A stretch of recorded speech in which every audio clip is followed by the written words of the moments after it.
കേമം എന്ന് വെച്ചാ ബഹുകേമം. ഇനി വാ. ഇയാളെ ഒന്ന് ശ്രദ്ധിച്ചോളൂ പൊതുവാളെ. ഗുരുവിനെ വെട്ടുന്ന വിത്ത. വിരല് മുറിച്ച് ദക്ഷിണായി വാങ്ങേണ്ട തരാ. എന്താ ആരുടെ മുഖത്തൊരു തെളിച്ചയില്ലായ്മ?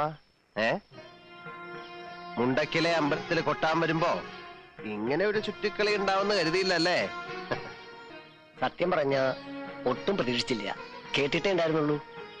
ഇങ്ങനെ ഒന്ന് പരിചയപ്പെടാൻ കഴിഞ്ഞത്. കേട്ട കഥകളെല്ലാം ഭക്ഷണമായിരുന്നു അല്ലേ? പോക്കിരി, താന്തോന്നി, ധൂർത്തൻ, പെണ്ണുപിടിയൻ, അങ്ങനെ വിശേഷ പട്ടങ്ങൾ ഏറെയുണ്ട്. കീഴടങ്ങിയിട്ടുള്ളത് നല്ല കലാകാരന്മാരുടെ മുന്നിലേ ഉള്ളൂ. പിന്നെ ഇഷ്ടം നല്ല ചട്ടമ്പികളെയാ. ഈ പറഞ്ഞ 2 വർഗമായിട്ടേ ചങ്ങാത്തേ ഉള്ളൂ. വരെ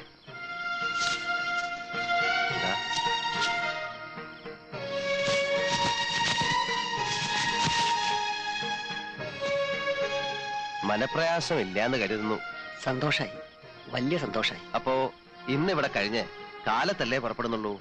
സേവ ഉണ്ടെങ്കിലാവാം. നല്ല നാടൻ വാറ്റും കരിക്കും നല്ലൊരു ഊണും. അതാ എന്റെ ഒരു രീതി. അലോഹ്യം തോന്നരുത്. പിന്നീടാവാം.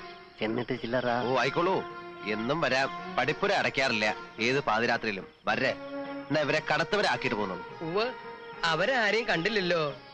അമ്പലപ്പറമ്പിൽ എന്തൊക്കെ പുകിലാണാവ ഉണ്ടാക്കിയിട്ടുണ്ടാവുക. തലയിരിഞ്ഞവന്മാര് 4 പേരും. അവരുടെ തടി അവര് നോക്കിക്കോളും. നിങ്ങൾ പറഞ്ഞ കാര്യം ചെയ്യാ. ശരി.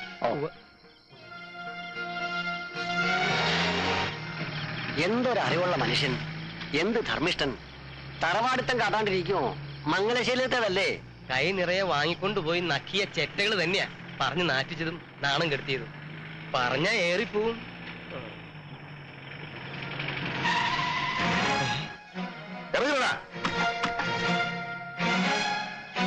മംഗലശ്ശേരിയിലെ മുറ്റത്ത് കൂട്ടാനാണ് അതിലേക്ക് പറത്തുന്നത്.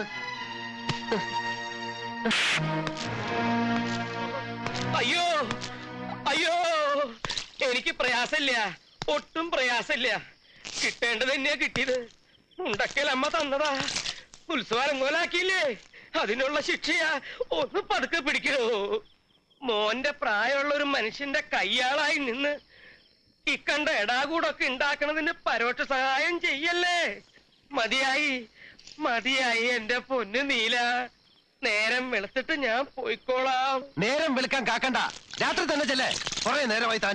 ഇനിയുള്ള കാലം വല്ല ക്ഷേത്രനടയിലും പോയി നാമം ജപിച്ച് തീർക്കാന്ന് കരുതിയിട്ടാ. ചട്ടമ്പികളുടെ കയ്യിൽ നിന്ന് തല്ലുകൊണ്ട് ചാവാൻ വയ്യ. എന്താ വേണ്ടെന്ന് വെച്ചാ നീലം പറയാ. വാടാ. ആഹാ, അതെ, നന്നായിട്ടുണ്ട്. രാത്രി തന്നെ പണം നയിക്കാനാ. നടക്കട്ടെ നടക്കട്ടെ. ഭാര്യയുടെ ദേഹത്ത് കൈവയ്ക്കാന്ന് പറഞ്ഞാൽ അത് എന്നെ തല്ലുന്നതിനേക്കാളും എനിക്ക് നോവും. ശരീരത്തിനല്ല, മനസ്സിന്. കുഞ്ഞീഷൻ നമ്പ്യാര് അനന്തര ശേഖരണം നല്ലോണം വായിക്കും. പിടയ്ക്കാൻ തുടങ്ങിയ 2ന്റെ ദേഹത്ത് ചോര ഒരുപാട് പൊടിയും. നീല, തൽക്കാലം നമുക്കങ്ങ് വിട്ടേക്കാം. ഉത്സവം കലങ്ങിയ തന്നെ മതി കുറെ കാലത്തേക്കുള്ള ക്ഷീണത്തിന്.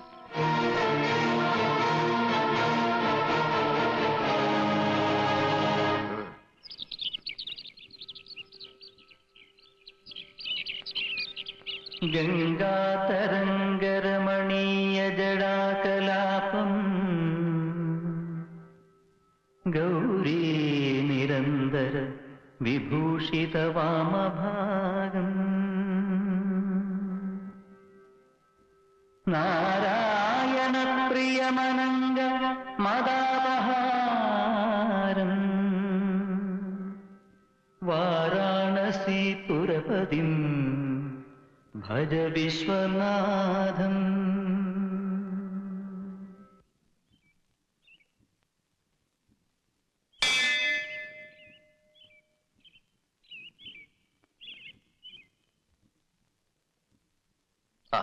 ഞാൻ പറയായിരുന്നു, ആ ശബ്ദം അച്ഛന്റെ തന്നെ. ഇംഗ്ലണ്ടിൽ പോയി നിയമം പഠിച്ചു വന്ന് വിളപ്പിച്ച സിംഹം അല്ലായിരുന്നു. ജില്ലാ ജഡ്ജിയായി പെൻഷൻ പറ്റിയ ആള്.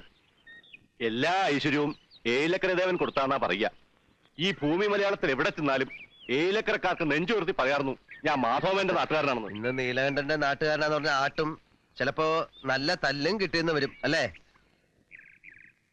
ഈ പാട്ടുപുര ഇങ്ങനെ കിടക്കണത് വളരെ സങ്കടമുള്ളൊരു കാര്യമാണ്. സത്യത്തിൽ ഇത് പറയാനാ ഞങ്ങളിവിടെ കാത്തു നിന്നത്. കുട്ടിയുടെ അച്ഛന്റെ കാലത്ത് എത്രയെത്ര മഹാന്മാരോട് വന്നു പോയിട്ടുള്ളതാ. എല്ലാ മാസവും പാട്ടും നൃത്തവും കഥകളിയൊക്കെ ആയിട്ട്. ഏലക്കര ശിവക്ഷേത്രത്തിലെ പാട്ടുപുര അത്രയ്ക്ക് പ്രസിദ്ധമായിരുന്നു. ഇതൊന്ന് നേരെയാക്കി എടുക്കാൻ അമ്പല കമ്മിറ്റിക്കാര് വിചാരിച്ച കൂട്ടിയാ കൂടില്ല. നീലം തന്നെ ചെയ്യാം. വാരായിട്ട് ആലോചിച്ച് ഉടനെ വേണ്ട ചെയ്യാം. പിന്നെ അമ്മ പാടിയിട്ടുണ്ട് ഇവിടെ. കച്ചേരി എന്ന് കേട്ടപ്പോ ഒഴിയാൻ ഒരുപാട് നോക്കി. അച്ഛൻ വിട്ടില്ല. അന്ന് കൊച്ചു കുട്ടിയാ.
അമ്മയെ പോയി കാണാറില്ല അല്ലേ? മംഗലശ്ശേരിക്ക് വരില്ല എന്ന് വായിച്ചു തന്നെയാ. ജീവിതത്തിൽ അവര് തല ഉനിച്ചു നിന്നിട്ടുള്ളത് അവരുടെ ഭർത്താവ് മംഗലശ്ശേരി മാധവമേനോന്റെ മുന്നിൽ മാത്രം എന്ന് കരുതി മൂപ്പരുടെ തൃപ്പുത്രന്റെ താളത്തിനൊത്ത് തുള്ളാൻ അവരെ കിട്ടുമെന്ന് കരുതണ്ട. വേണ്ട. പക്ഷെ മംഗലശ്ശേരി മാധവമേനോന്റെ തൃപ്പുത്രനുമുണ്ട് ചില വാശികളൊക്കെ. ഇത്രയും കാലമായിട്ട് ഇങ്ങോട്ട് തിരിഞ്ഞു നോക്കിയില്ലെങ്കിൽ ഇനി ഞാൻ പോയി വിളിക്കുന്ന ആരും കരുതണ്ട. വരില്ല. ഇത്തിരി വേദനിച്ചിട്ടാണ് സ്വന്തം വീട്ടിലേക്ക് ഇറങ്ങിപ്പോയത്. എന്ത് വേദനിച്ചു താൻ ഈ പറയണേ? ഞാൻ വിസ്തരിക്കണോ? താൻ ഛർദിക്കേ. കള്ളുകുടിയും പെണ്ണുപിടുത്തവും പിന്നെ നാടൊട്ടുക്ക് ചട്ടമ്പിത്തരവും അങ്ങനെ നടക്കുമ്പോ പല കുറി വിളിച്ചുപദേശിച്ചില്ലേ? നിർത്തിയോ? ഒടുക്ക ഇവിടത്തെ പത്തായപ്പുരയില് കണ്ടമാനം നടക്കുന്ന പെണ്ണുങ്ങളെ രാത്രി കൊണ്ടുവന്ന് കേറ്റാൻ തുടങ്ങിയില്ലേ? ചന്ദ്രാലയം സുഭദ്രാമ എന്നൊരു അറുവാണി ഞാൻ പറയണില്ല. എന്നെ നീലകണ്ഠ കല്യാണം കഴിക്കാൻ പോണെന്ന് നാടൊട്ടുക്കെ പറഞ്ഞ് നാറ്റിച്ചില്ലേ? അത്രയായപ്പോഴല്ലേ അമ്മ പടി ഇറങ്ങിപ്പോയത്. അതെ, എല്ലാം ശരിയാണ്.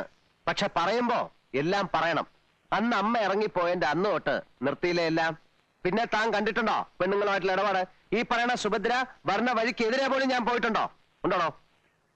എന്താ തന്റെ നാക്കിറങ്ങിപ്പോയോ? നാക്കല്ല, ഈ ഉടൽ ഒന്നായിട്ട് അങ്ങ് പാതാളത്തിലേക്ക് ഇറങ്ങിപ്പോണെന്നാ ഇപ്പൊ എന്റെ പ്രാർത്ഥന. അതൊരു ദിവസം ഞാൻ തന്നെ ചവിട്ടി താഴ്ത്തും. ഓ നീല, തിരിച്ചു വരുമോ ഇല്ലയോ എന്നുള്ളതല്ല, ഒന്ന് പോയി കാണണം. നല്ല സുഖമില്ലാതെ കിടപ്പിലാണെന്നല്ലേ കേട്ടത്? സുഖമില്ലെങ്കിൽ അവിടെ ആംഗ്ലമാര് തമ്പുരാക്കന്മാരുണ്ടല്ലോ നോക്കാൻ, ഏഭ്യന്മാര്. അവറ്റയുടെ മുഖം കാണുമ്പോ തുടങ്ങും എനിക്ക് പേര് വരില്ലെന്ന് അങ്ങോട്ട് അരിച്ചു കയറാൻ. അമ്പിനും ബില്ലിനും അടുക്കില്ല എന്ന് പറഞ്ഞ ഞാൻ എന്താ ചെയ്യാ? താനൊന്നും ചെയ്യണ്ട. ഓ. പറയണത് അങ്ങോട്ട് കേട്ടാ മതി. എനിക്ക് കുറച്ച് കാശ് വേണമല്ലോ.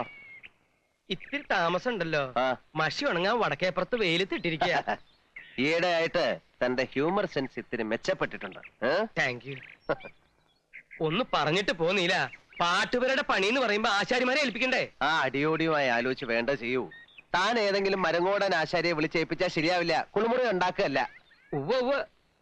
അപ്പൊ ബഡ്ജറ്റ് എങ്ങനെയാ? ബാങ്കിലൊന്നുമില്ല. അതാ ഞാൻ മലയാളത്തിൽ തന്നോട് പറഞ്ഞത്. ആ മണിച്ചേരിയിലെ വസ്തു നമുക്ക് വിൽക്കാന്ന്. താനെന്താ നോക്കണേ? വാലിന്റെ 6 അടി പോരെ നീലെന്നെ നല്ല സുഖമായിട്ട് നീണ്ടു നിവർന്ന് കിടക്കാൻ? ബാക്കി മുഴുവൻ നമുക്ക് വിറ്റ് തുലയ്ക്കാവണോ? ഡീസൽ അടിച്ചോ? എങ്ങോട്ടാണാവോ? ഓ, ഞാനിന്ന് വെസ്റ്റ് ജർമ്മനി വരെ പോവാ. ഇയാൾ വരുന്നോ? എന്റെ സേവരെ നോക്കിക്കൊള്ളണേ.